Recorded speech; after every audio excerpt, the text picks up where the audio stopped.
Okay, tara na yuk. Kaya?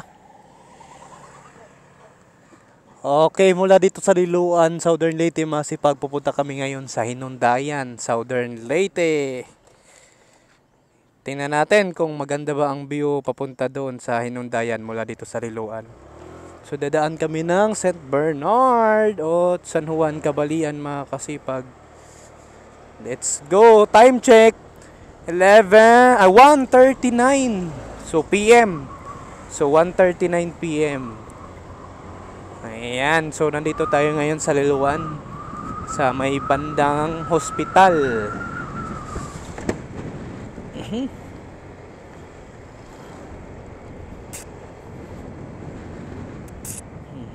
Stop my checkpoint. PNP checkpoint. So Liloan, Southern Leyte to, Hinundayan tayo ngayon, masipag madadaanan natin yung St. Bernard. Ayan, so doon sa Cabalian, tignan natin kung maganda ang view. So dito sa Liloan, yung tulay, no, medyo nagka-problema yung tulay dito. Ayan, no, one way na lang siya. One way, Jesus, you're the only one that I could live for. Kawawa na naman si Blake natin. Blake, kaya pa? Laban, Blake. Okay pa naman ata yung gulong mo, Blake. Pagkabalik natin, change oil at palit gulong. Change oil at palit gulong, Blake. Ka munang pumasok kasi one way. Jesus. Okay, pasok. Ako pa yung nag-adjust, ah. Ako pa nag-adjust, ah. So dito tayo sa Himayangan, kanan.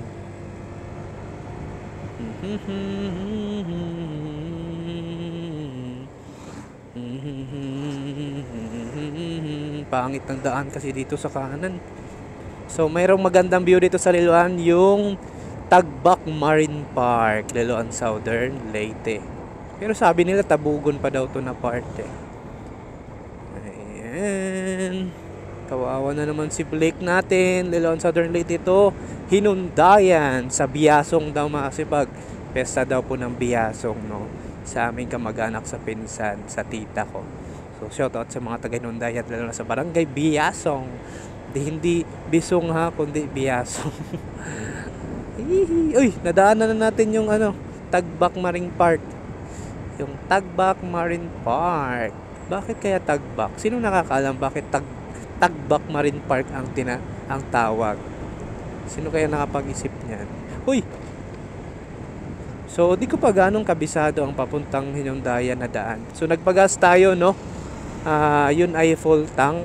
Ay, hindi naman, kasi worth of halos 250 pesos na pinagas natin.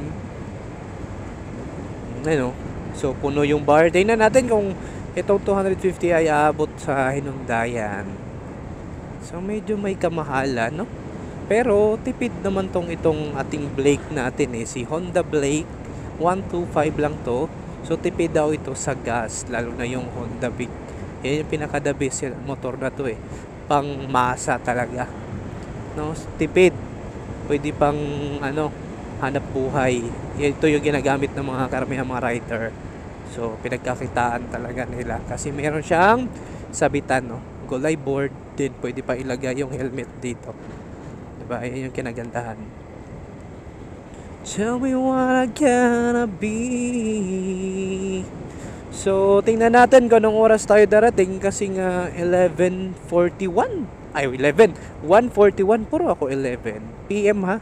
So maghapon na kasi lumagpas na ito ng noon, no, ng natanghali. Yan. So 1:40, isipin na natin yung 1:40 tayo nag-start mula doon sa Liloan, sa may gasoline station, papunta doon sa Hinundayan, Biasong. Explore Kuya Chris TV. So hindi ako nakapunta sa pesta ng Barangay Amaga.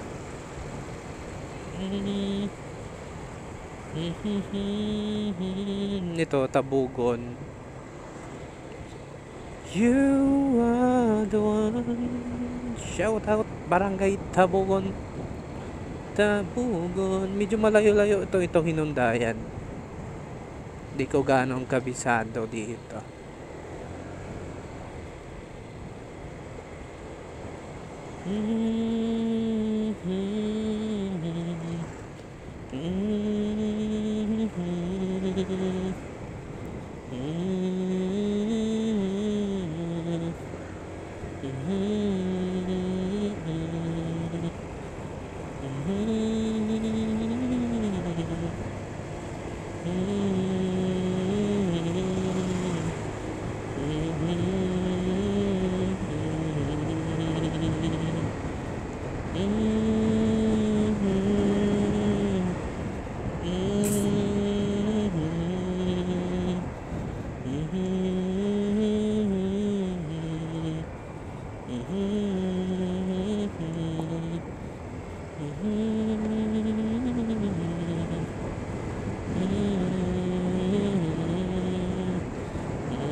Shout out, Barangay Amaga.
Maganda naman ang daan dito sa papuntang St. Bernard eh. So, where you want me to be, now you can go on.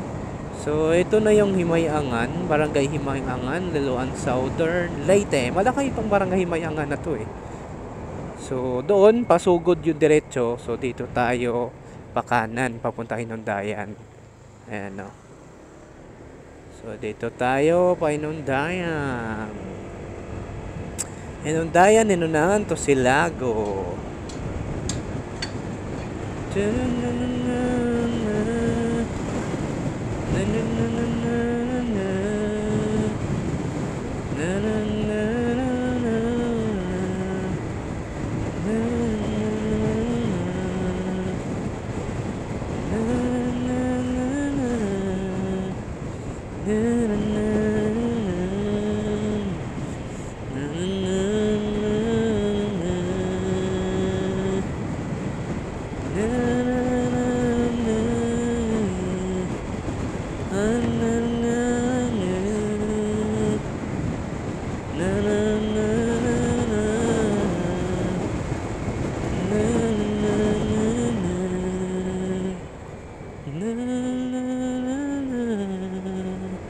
Buti pa si Ford. Talagang nag-adjust si Ford ah. Maganda yung daan dito.